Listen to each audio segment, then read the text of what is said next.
Bienvenidos a una nueva edición de Comando Jungle, a nuestra entrevista de cada semana. Vamos a seguir profundizando en temas de política, por cierto, que es nuestro tema principal en este canal y en todos nuestros programas. Y para eso tenemos un invitado hoy interesantísimo, Ernesto Águila. ¿Cómo estás, Ernesto?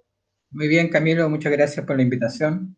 Ernesto es académico de la Universidad de Chile, además un reconocido analista político, columnista de algunos medios nacionales, además un hombre históricamente socialista, aunque entiendo que ya no estás militando en el Partido Socialista, pero supongo que te sigues sintiendo socialista. Bueno, efectivamente me sigo sintiendo socialista y mi retiro del Partido Socialista que ocurrió en enero de este año, la verdad es que no lo vivió como un quiebre biográfico y político, sino más Ujú. bien como una fruto de una reflexión al cual finalmente concluí que el Partido Socialista en su forma actual no me representaba y que intentar recuperarlo, cambiarlo, en realidad podía ser más efectivo desde afuera que desde adentro. Ya. Yo en ese sentido creo que el Partido Socialista Es un movimiento táctico. sí, sí, y por eso no lo viví como algo tan, como un quiebre, como Ya. decía, ni biográfico ni político. Mis abuelos son socialistas, mis padres son socialistas, yo milité desde los 18 años.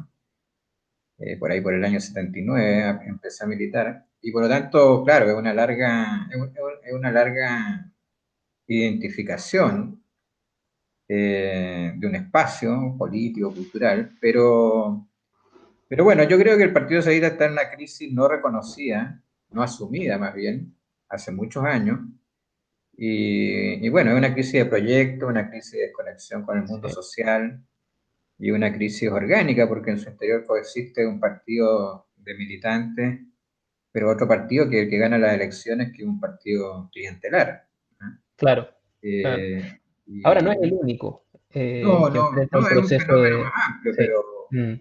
pero eso hace muy difícil transformarlo por dentro, porque en realidad hay ciertos liderazgos, caciques, que se toman los partidos, para ya hablar más en general, y transforman la base en una base clientelar, que pasa a ser decisiva luego para ganar las elecciones. O sea, en el Partido Socialista, yo digo, hay un partido que trabaja durante los 2 años entre elección y elección, y hay otro partido que llega a cada elección y gana la elección. Ahora, ese otro partido está conectado con ciertas élites internas que reproducen esa base clientelar, y esa base clientelar los reproduce a ellos en las direcciones.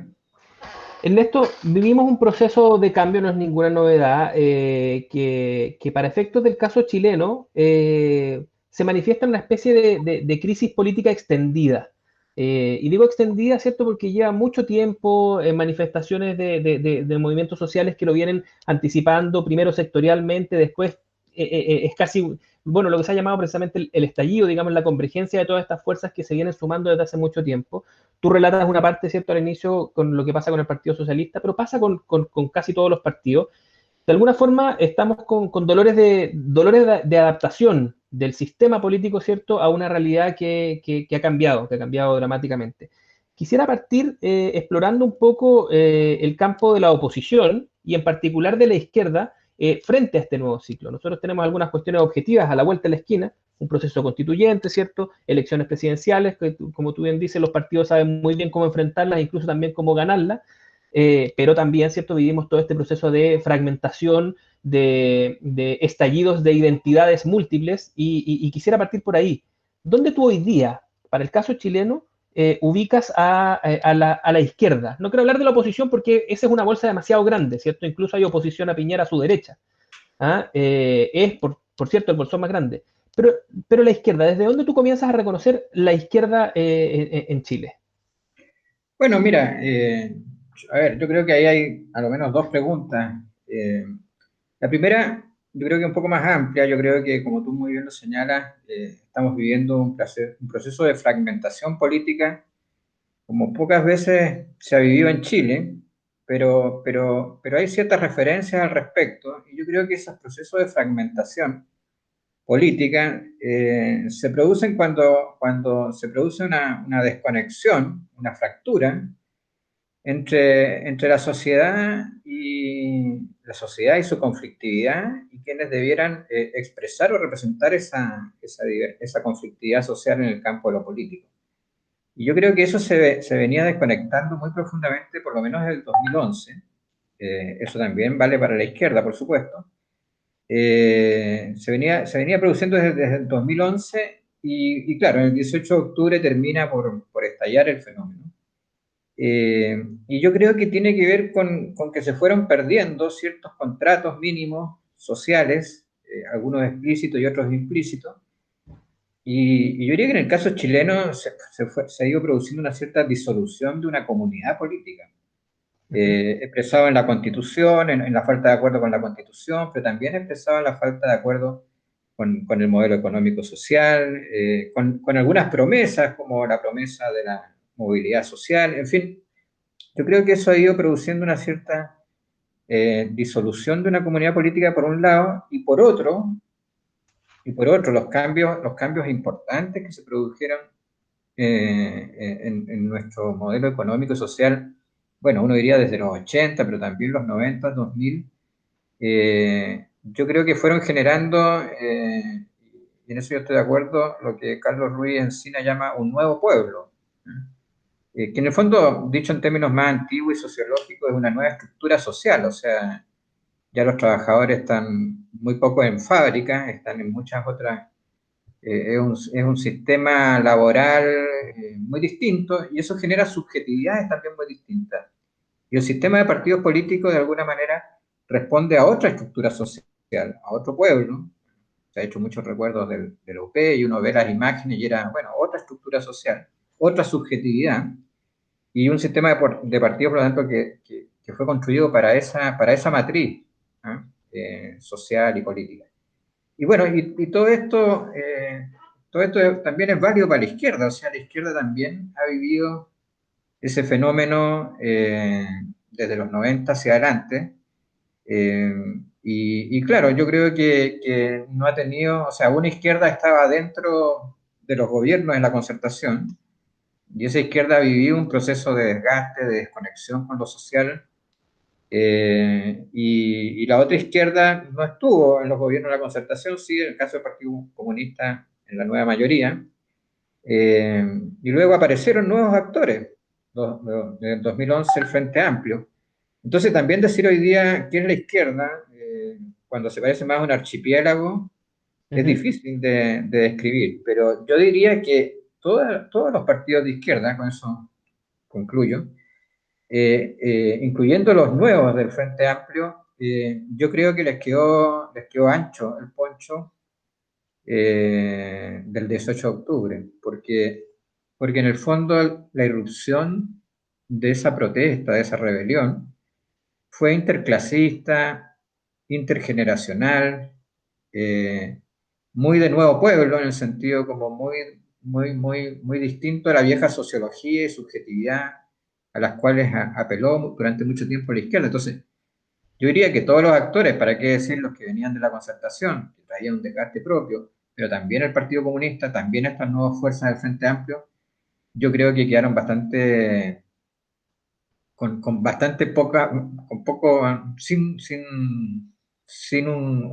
una brújula, una carta de navegación, un mapa cognitivo para poder entender y adaptarse a estas nuevas condiciones. Hay de todas maneras momentos, tú hablabas, ¿cierto? La génesis del Frente Amplio, uno no puede desconocer como un hecho bien fundante el movimiento social y en particular el movimiento estudiantil, ¿cierto? Que lo dota de figuras, lo dota de un relato, de una épica y finalmente eso termina generando partidos incluso, Sí, ¿cierto? sí, Y, sí. y lo que se llama. Ya, ese es un minuto, un momento, ¿cierto? Y en ese momento, ¿cierto? La otra parte de la izquierda, que era el Partido Comunista, estaba configurando una alianza con la antigua Concertación que le permitió representarse electoralmente, ¿cierto? Primero por pactos por omisión y después finalmente entrar en un gobierno común. En ese momento, ¿cierto? Todas estas nuevas corrientes de izquierda como que le roban la izquierda al PC. ¿Ah? Lo Sí. barran de la FED, ¿cierto? Y se ponen a su izquierda. Sin embargo, comienza a generarse un proceso después de eso y catapultado finalmente en el 18 de octubre, ¿cierto? Donde estas nuevas fuerzas más bien vuelven a quedar, lo estoy caricaturizando, a la derecha del PC nuevamente. ¿Cómo se Sí. produce ese movimiento? ¿Cuáles crees tú que son esos factores clave que permiten que eso sea así? ¿Mm? Sí, bueno, es interesante analizar en realidad la etapa 2011-2019 y específicamente el gobierno de la nueva mayoría, desde estas claves que tú estás señalando. De hecho, a mí me tocó presentar un libro del Partido Comunista que se llamaba Balance de del gobierno de la nueva mayoría. Y bueno, ahí me tocó también escuchar un poco, bueno, leer el libro, por supuesto, pero también escuchar un poco los discursos de cómo ellos procesaban su participación allí. Y bueno, pero en síntesis yo diría lo siguiente, claro, efectivamente, el segundo gobierno Bachelet yo creo que es un gobierno que programáticamente recoge bastante el 2011. Recuerda tú que inclusive RD participó en Sí. parte del gobierno, por lo menos a través del Inventaron ministro de una Educación. entelequia que se llamaba la colaboración crítica. Sí, Claro, claro, un la ingenio. colaboración crítica significaba igual tener un asiento en un Sí, pues ministerio. eso. O sea, entonces, bueno, pero son las retóricas de la política esa. Pero lo que es cierto es que lo que le pasó al gobierno de la nueva mayoría, yo para ser bien sintético, y lo que dejó como experiencia es que tú no puedes tener una alianza tan amplia como para perder coherencia programática. Y eso es importante porque es una tensión, yo creo que actual, para la lista de constituyentes y en general para las alianzas que vienen, inclusive presidencial y parlamentaria. Hay como un debate que en ese momento se zanjó a través de un programa que parecía ser el programa más avanzado, en el sentido más antineoliberal del 90 a la fecha, pero que tenía los mismos actores de la concertación más el PC. Y el balance que en general se hace, más allá de algunos logros más reales, bueno, el fin del binominal, la reforma tributaria, eh, y bueno, no sé, hay como siempre dos, bueno, el aborto en tres causales, Ujú. pero también mucha frustración en el tema constituyente, no se avanzó, el tema laboral finalmente fue vetado por la derecha en el Tribunal Constitucional. Entonces, el sabor que quedó de ese gobierno fue que la alianza había carecido de la coherencia mínima como para desarrollar ese programa.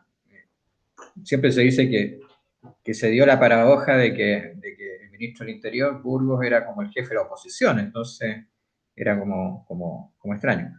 Y en ese, claro, durante el gobierno de la nueva mayoría, y eso lo resentían bastante los comunistas en el libro, ellos sintieron que perdieron mucho en lo social, perdieron el colegio de profesores, perdieron las federaciones estudiantiles, estuvieron bastante a punto de perder la CUT, ¿no? En un episodio bastante eh, no muy felices, digamos, en ese momento. No, Pero una entonces yo elección que creo, fue casi más enredada que el fondeate en tu casa del gobierno ahora. claro, ¿Ah? claro, no, está difícil de descifrar esa elección así como qué es lo que tenemos que hacer para el 18, digamos. Ujú. Eh, pero entonces ahí se produce, y yo creo que es importante, porque como uno lee su propia historia, es como vas también actuando en el presente y en el futuro. Yo creo que el PC leyó, o sea, en ese libro y en ese lanzamiento, ellos se cuidaban mucho de criticar la pasada por el gobierno, pero también señalaban las limitaciones. Y yo creo que como entra el PC al 18 de octubre está muy marcado por su experiencia en el gobierno de nueva mayoría. Y yo creo que por eso ellos durante el 18 de octubre, aunque no salen con sus banderas, como porque ningún partido podía salir con sus banderas, se instalan en todo el espectro, desde la primera línea, crean una brigada que participa en la primera línea, hasta, bueno, Sí. los otros tipos de acciones más clásicas, y no participan del 15 de noviembre, porque ellos lo que, en ese sentido, ellos se quieren reposicionar, Del acuerdo constituyente, digamos. claro, del ¿Mm? acuerdo, por el acuerdo De la que, ruta del constitucional. plebiscito, claro, la noche del 15 de noviembre fue, sí. Entonces, eso produce, yo creo que el fenómeno, si tú quieres analizar ahí en la izquierda, es que el PC, a partir del 18 de octubre, se preocupa mucho de ocupar el campo más de izquierda en Chile. Eh, eh, y el Frente Amplio, yo creo que lo que le pasa es que claro, ante ese movimiento del PC queda más, bueno, usando esas categorías, más como a la derecha del PC. Pero yo creo que, bueno, yo creo que el Frente Amplio tiene grandes posibilidades de ser un actor de esta nueva fase, pero yo creo que igual el 18 de octubre lo Y deja. los partió internamente, además. De Claro, hecho, bueno, también le generó la unas propia firma tensiones del con el acuerdo le estallido. generó rupturas dentro del partido. Claro. Pero yo creo que más que, yo lo hablaba con los dirigentes del Frente Amplio, yo creo que más que otra cosa es que ellos nacen en torno al 2011 y por lo tanto nacen en torno a un movimiento estudiantil, educacional, se nutren sus élites de eso, sus trabajos territoriales también, y el 18 de octubre es mucho más interclasista, intergeneracional, entra, entra un tipo de pueblo que no es el mismo del mundo estudiantil. Y a ese proceso, bueno, yo creo que han trabajado en este tiempo por adaptarse, y al igual que todos los otros partidos, por intentar reflejar y representar ese mundo un poco misterioso que emergió el 18 de octubre. ¿Tú consideras que le ayudó al PC esto de ser un poco, tener menos complejo respecto de las manifestaciones más de calle, incluso más violentas en relación a sus pares de Frente Amplio? Porque hay algo ahí en la estética del movimiento que fue problemático también para el mundo del Frente Amplio. No así el movimiento estudiantil, que fue siempre mucho más alegre, fue siempre mucho más innovador, si es que tú quieres, desde la perspectiva de las formas de manifestación. Sí, ¿Ah? sí. Aquí había una violencia callejera más clásica también, y el PC tuvo mucho menos complejo para asumirla como parte de una manifestación legítima. Sí, claro, bueno, yo creo que sí, ahí hay que profundizar más en la sociología y la cultura de los partidos, pero claro, yo creo que el PC, en su tiempo también el PS, tiene un arraigo territorial, popular, más claro y más profundo, aun cuando lo que uno podría llamarlo popular, yo creo que se ha ido modificando mucho. Por ejemplo, este nuevo pueblo no tiene la conciencia, la disciplina ni la estética de la clase obrera, por decir algo, que también era más la estética del Partido Comunista, del Partido Socialista. Este nuevo pueblo, bueno, es hijo del neoliberalismo, o sea, nace de las entrañas del neoliberalismo. Ahora, para no hablar tanto desde afuera, siempre, nosotros también seríamos parte de ese nuevo pueblo, digamos, en gran parte Ujú. nos formamos Entonces, es un nuevo pueblo difícil de describir porque tiene componentes muy individualistas, pero también tiene una cierta vocación solidaria. Y bueno, y supo rebelarse contra su padre, que es el neoliberalismo. Y bueno, le dijo a su padre, bueno, aquí no se cumplieron las promesas, o sea, eh, íbamos a estudiar y íbamos a tener ascenso social, eso no se produjo, íbamos a tener más acceso al consumo, pero claro, fue a costa de endeudarnos. Nuestro esfuerzo individual iba a redituar en nuestras pensiones, las pensiones terminaron siendo malas. Entonces, claro, es un hijo que nace de ese padre, pero luego se revela, y, pero tiene muchas de las características que heredamos Mm. todos de nuestros padres. Ernesto, ¿tú reconoces dentro del amplio abanico de la oposición y, como te digo, en particular de la izquierda, algunos proyectos que sean más nítidos, proyectos de mediano plazo, no solamente el esfuerzo por entenderse a sí mismo o representar a su electorado, sino que proyectos políticos dentro de la izquierda? Me imagino que tienes además una visión privilegiada, dado que como vas saliendo de un proyecto tradicional y estás armando nuevos proyectos, eso te obliga a conversar también con nuevos actores, ¿ah? En la Sí, práctica. sí, sí, sí. ¿Reconoces algo de eso? Mira, yo creo que que estamos en un proceso de transición, o sea, yo creo que, de todas maneras, yo creo que hay como dos o tres identidades fuertes que se empiezan a conformar. Eh, eh, yo sé que los términos están un poquito desgastados en estos días, pero yo veo un cierto proyecto que uno podría llamar más clásicamente socialdemócrata. No me refiero a lo de la INTA, estamos hablando del ámbito de la izquierda. No, claro. A los otros Eh, socialdemócratas. claro, claro, claro, ¿no? Pero esa corriente más socialdemócrata eh,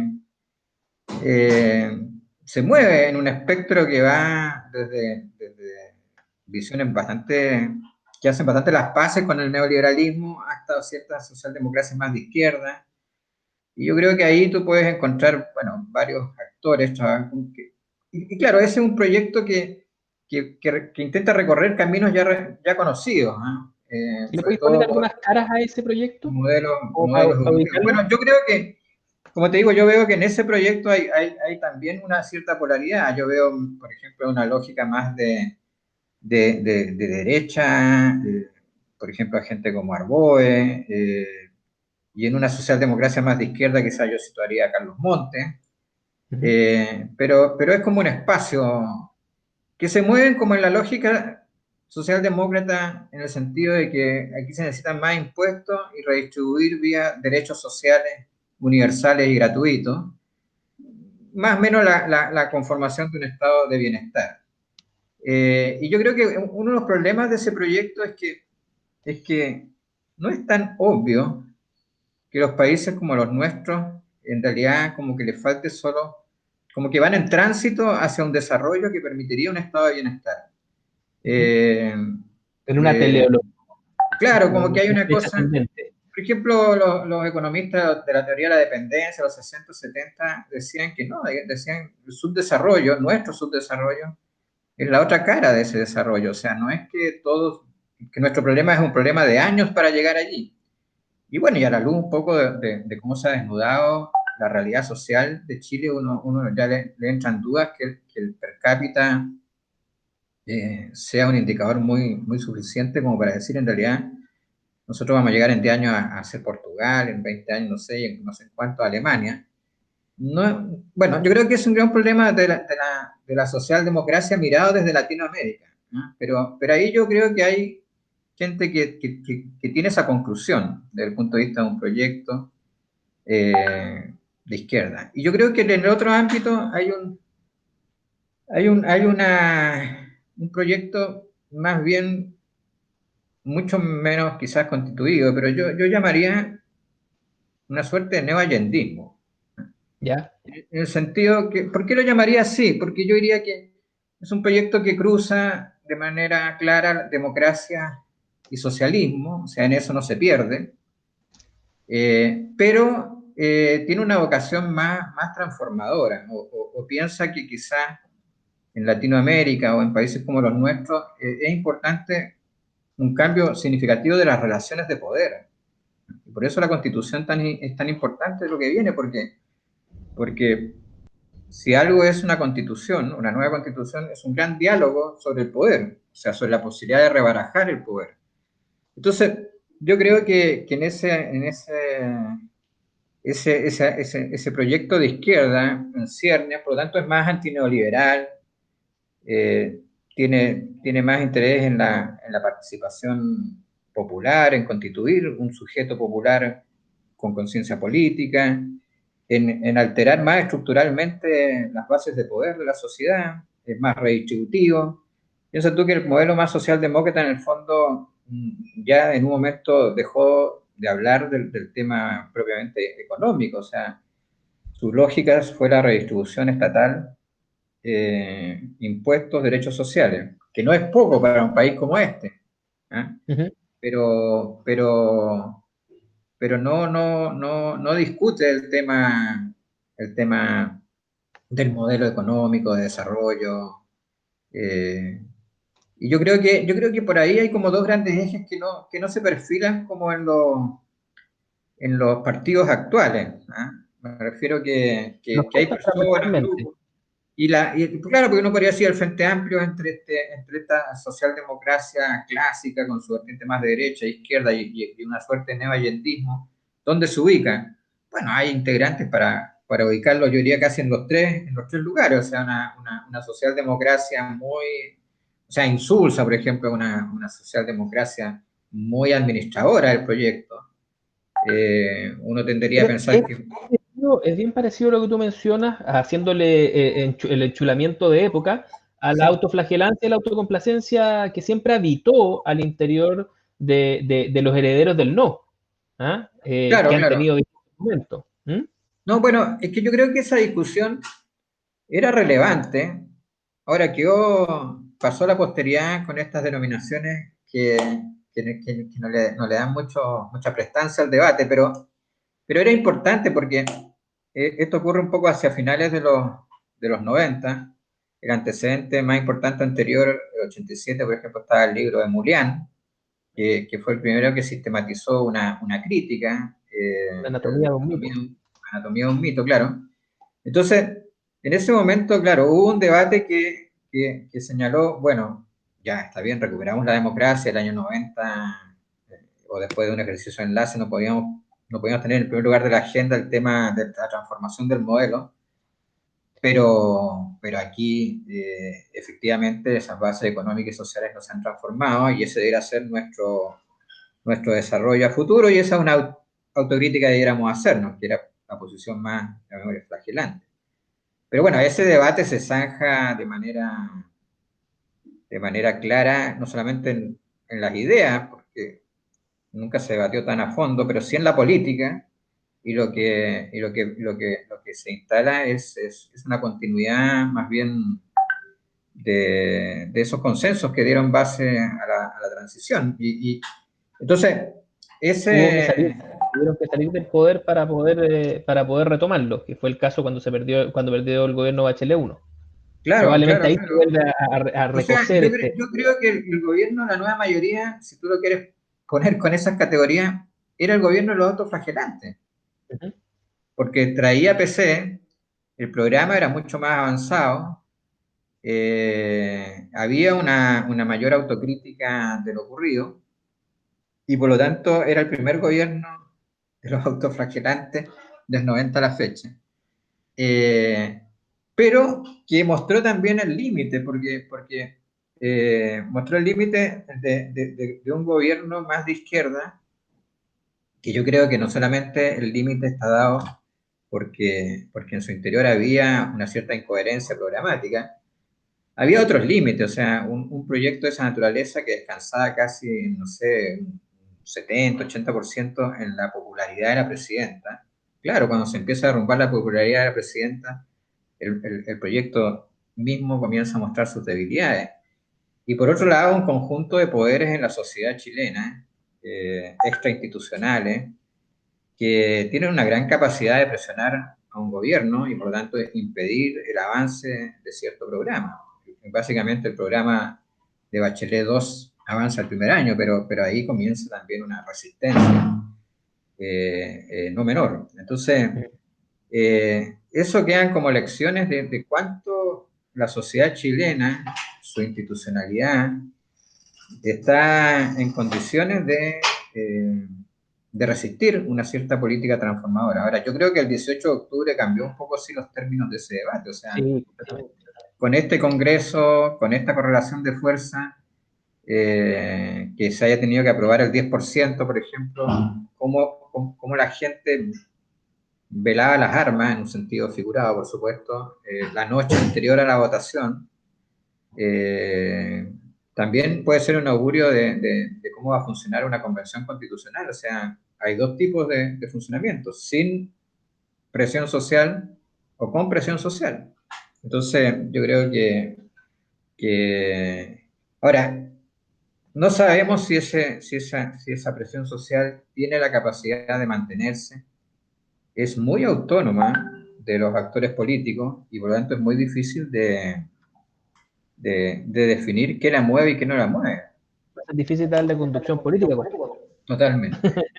Oye, Ernesto, se nos va Bueno, muy rápido el tiempo y no quiero dejar de preguntarte por esta vida más prosaica, ¿cierto? Por la técnica, por la táctica, finalmente. Tú relatas, ¿cierto? Una fuerza a la que me imagino te sientes parte, esta fuerza más bien neoallendista, sí. que hoy día puede tener muchos lugares a donde anidarse, sin embargo, igual va a tener que construir un proyecto político en el corto plazo. Ahí vienen las preguntas más difíciles. ¿Cuánto de identidad y cuánto de unidad se puede conjugar para mirar de manera exitosa hacia adelante o para un proyecto como ese? Porque sin ir más lejos, nosotros seguimos teniendo, es cierto que ya no existe el binominal, ¿cierto? Y por lo tanto el Congreso es muy fragmentado, se puede entrar con facilidad a él, ¿cierto? Pero desde el punto de vista presidencial hay que tener una mayoría importante que requiere de alianzas significativas. ¿Cómo lo ves tú? ¿Tú crees que debe ser ese proyecto táctico de esta nueva izquierda para centrarse en el poder?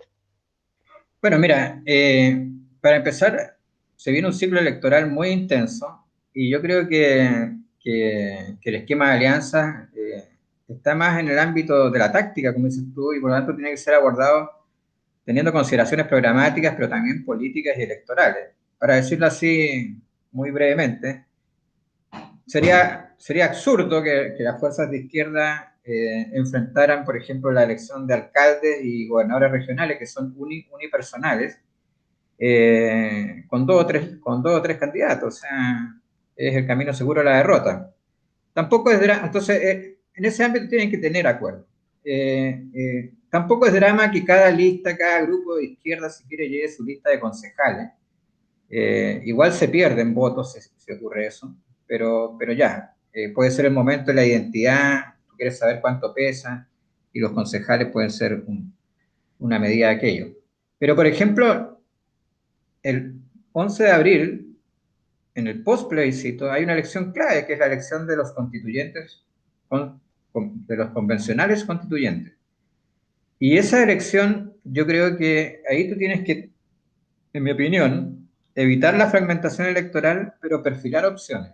Yo creo que lo óptimo es que la oposición, la que va del centro a la izquierda, no lleve más de dos listas, o dos listas competitivas, siempre se te pueden escapar muchas listas, pero dos listas reales, de fuertes, efectivamente.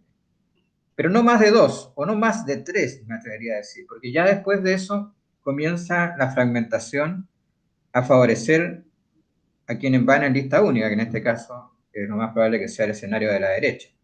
Pero yo creo que dos listas que perfilen dos proyectos, una constitución más claramente antineoliberal, emancipadora de la soberanía popular, y una que no sabemos bien o que hay desconfianza, pero que igual representa el mundo de la centroizquierda, yo creo que ese sería un buen escenario, o sea, porque, ojo, la constitución del 80 va a morir el 25 de octubre, pero el 11 de abril puede resucitar. ¿Ah? O sea, puede morir durante 5 meses la constitución del 80, porque, claro, después que tú dijiste que querías otra constitución, aunque te siga rigiendo para la constitución del 80, te, te- esa constitución ha perdido su fuerza, su fuerza, sí. Entonces, pero cuando veamos el resultado del 11 de abril, y puede Puede resucitar. terminar siendo ratificada por un plebiscito que rechace el resultado de la que venía a ¿No? reemplazarla. Bueno, la derecha es especialista en ganar los escenarios post-plebiscito. La derecha perdió el plebiscito del 88 y ganó el escenario post-plebiscitario del 88. Entonces, hay que tener mucho cuidado. Pero tu pregunta iba más hacia la presidencial. Mira, si tú me apuras un poco, yo creo que no, o sea, ninguna elección presidencial puede ser poco importante. Pero lo más importante es el proceso constituyente. Porque las constituciones, no sé, pues, cambian cada 50, 80 años. Pero yo en ese sentido creo que la elección presidencial es importante, inclusive para el proceso constituyente. O sea, eh, eh, si por ejemplo las fuerzas que defienden la constitución del 80, aunque hoy día estén en una cosa más ambigua al respecto, ganan la elección presidencial, eh, yo creo que es una señal con la Convención Constitucional que va a estar en ese momento funcionando. Funciones. La Convención Constitucional atraviesa el escenario presidencial parlamentario. Es una tremenda señal de lo que legítimamente tú puedes presionar para, si has perdido una elección, para efectos de la nueva constitución. Entonces, yo creo que son procesos muy estrechamente relacionados.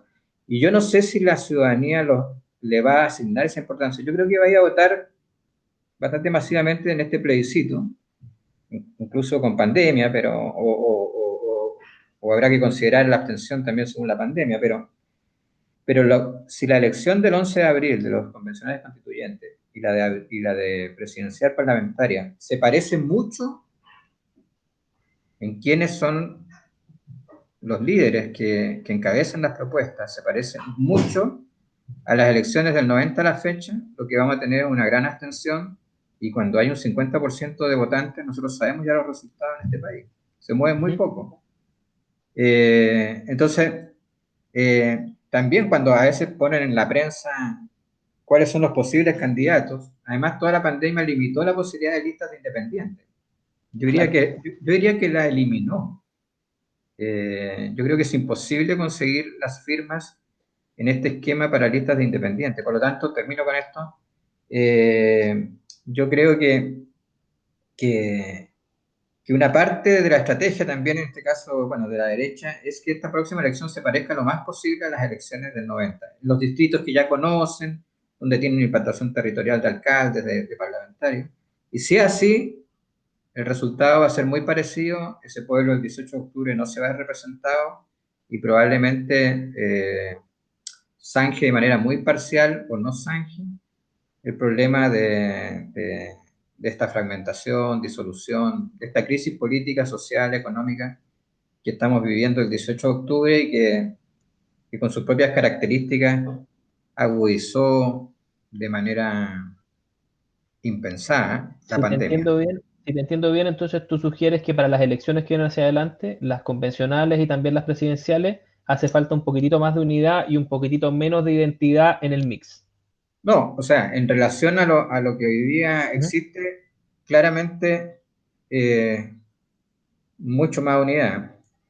Pero es una frontera, por eso la política se parece más a un arte, porque la frontera entre la unidad y la identidad es muy difícil de determinar. Bueno, ciertamente no se puede determinar en términos teóricos, es un problema de esos problemas prácticos. Se Sí. resuelve en una... Entonces, porque no puede ser, o sea, hoy en día hay discurso de unidad, unidad, derrotemos a la derecha, cualquier cosa será mejor que la derecha, pero eso te puede llevar a un gobierno de puras incoherencias, que se frustre la gente a poco andar, gobernar para decepcionar, como se dice. Ujú. Pero por otro lado, un gobierno o sea, una lógica de solo construcción de identidad, te va a llevar a 3, 4, 5 listas. Y bueno, eso va a fortalecer a las posiciones más conservadoras. Entonces, yo creo que la alquimia de unidad y identidad es el arte, es la alquimia que hay que buscar en este tiempo y para eso se necesita, bueno, inteligencia, imaginación política y liderazgos que estén a la altura de esos desafíos y que sean capaces de encontrar esa alquimia y sean capaces de ser generosos cuando haya que ser y firmes cuando haya que defender ciertas ideas y principios. En honor al tiempo y también a la profundidad del análisis, no te voy a preguntar cuál es ese liderazgo porque creo que esa es para una segunda conversación. Sí, no, está ¿Ah? difícil la respuesta, además, tenía muy difícil la respuesta. Además, la reduce demasiado, así que todavía queda mucho por andar. Ernesto, te quiero agradecer mucho por haber conversado con nosotros hoy y espero podamos seguir actualizando el movimiento de estas nuevas izquierdas que se están construyendo y veamos si efectivamente se logran cuajar en algún proyecto coherente en el mediano plazo. Así que muchas gracias y a ustedes, queridísimos auditores, como siempre, gracias por seguirnos, gracias por comentar, por compartir y por suscribirse a nuestro queridísimo canal, Aguante Jungle. Nos Muchas vemos. gracias, Camilo, gracias. Chao.